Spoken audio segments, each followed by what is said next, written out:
What's up? I got to share this with you. So, as you know, this calcium gene, it's associated with glutamate and calcium overload, which I'm writing a blog about. But I've kind of shown you already this stargazing gene, right? And if you do a real quick search on the gene within the interactive DNA string network, it ends up being this DAB2IP, DAB2, whatever it is, right? Which is involved with the innate immune response and inflammation. So it's a pretty important gene. So I was just, delving around like I do. We look at interferon gamma, tumor necrosis factor, all kinds of hugely important genes. PP2A, all roads lead to PP2A, et cetera, right? So I'm scrolling down here. I'm just dinking around.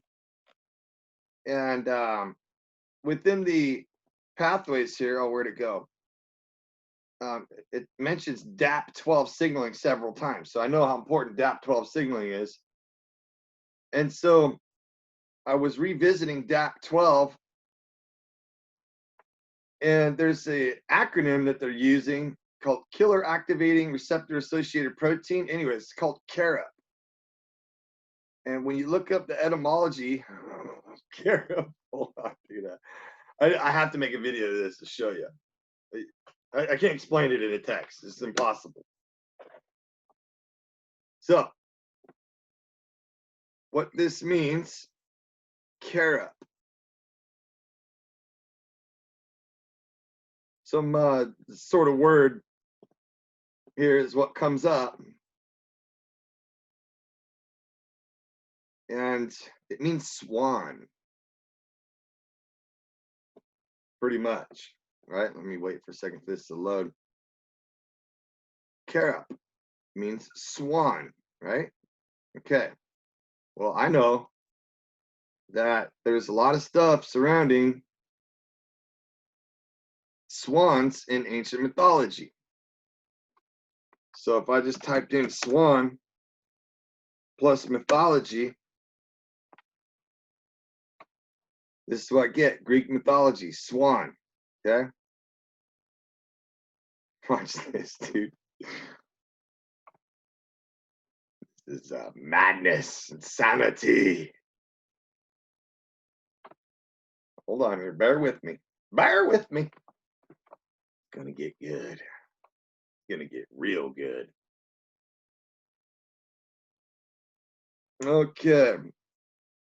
Look at all this mythology. Irish, all kinds of stuff. Story about Helen and Troy, blah, blah, blah. That's all fine and dandy.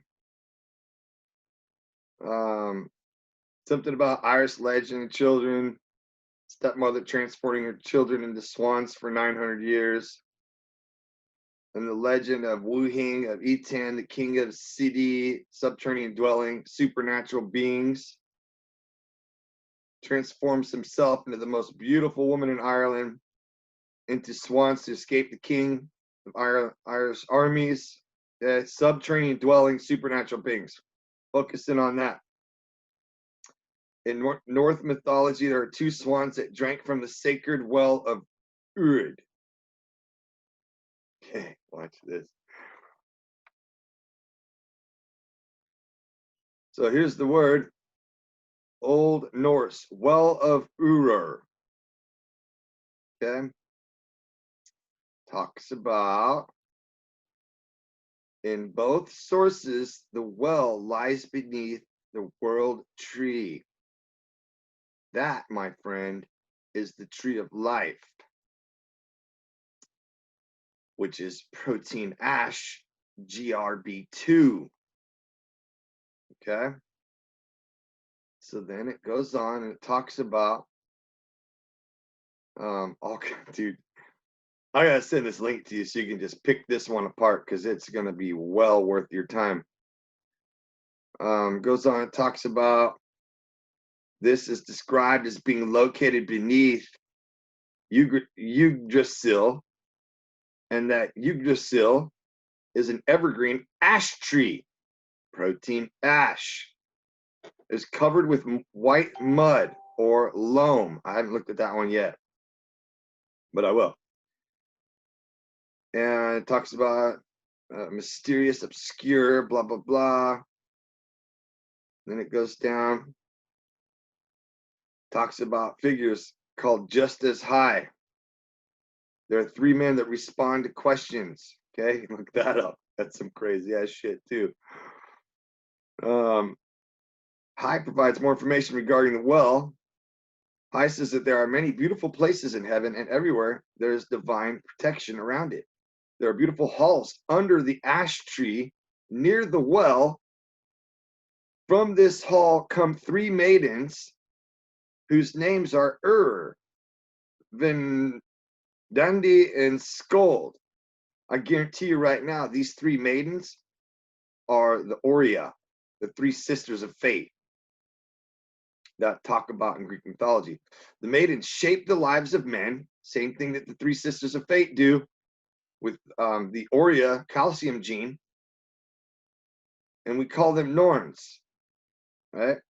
And it goes on, talks about how they take water from the well and the mud that lies around it and pour it over the Yggdrasil so that its branches do not decay or rot. The water is described as so holy that anything that enters the well will become as white as the membrane called the skin that lies around the inside of the eggshell. Okay. Then it goes on, talks about down here. There's another reference reciting and explaining how Odin's fire is a kenning for sword. So now we're talking about swords. We were literally just talking about swords. A passage reads, a sword is Odin's fire. Battle raged. When the feeder of Grid Sweep the wolf, who waged war, advanced with ringing Odin's fire, rose from the well. Here it gets good too.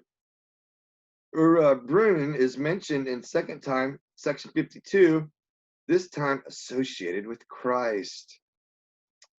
This section states that early skalds once referred to Christ in relation to this well in Rome, and quotes the late 10th century, who states that thus has the powerful king of Rome increased his realm with lands of heathland divinities, giants, i.e. heathen lands, and that Christ is said to have his throne south of this.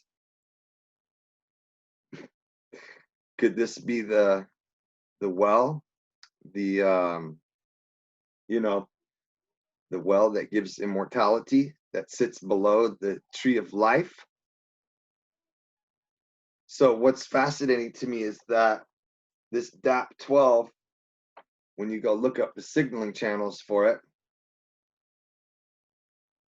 it interacts with the SOS gene, son of sevenless, in GRB2, protein ash. DAP12 interactions, intimately involved with the innate immune system. In response to blah, blah, blah, SRC kinase, these phosphorylate, there's GRB, SOS complex, protein ash, tree of life, and son of sevenless.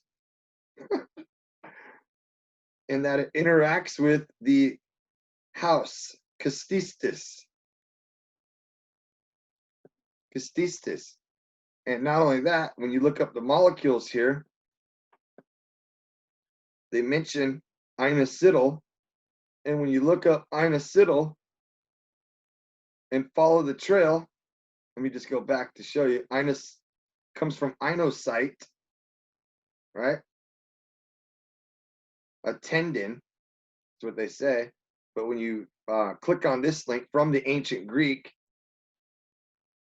or this one right here, from the ancient Greek, it leads you to force and power. Oh, Have a good day, brother. Love ya.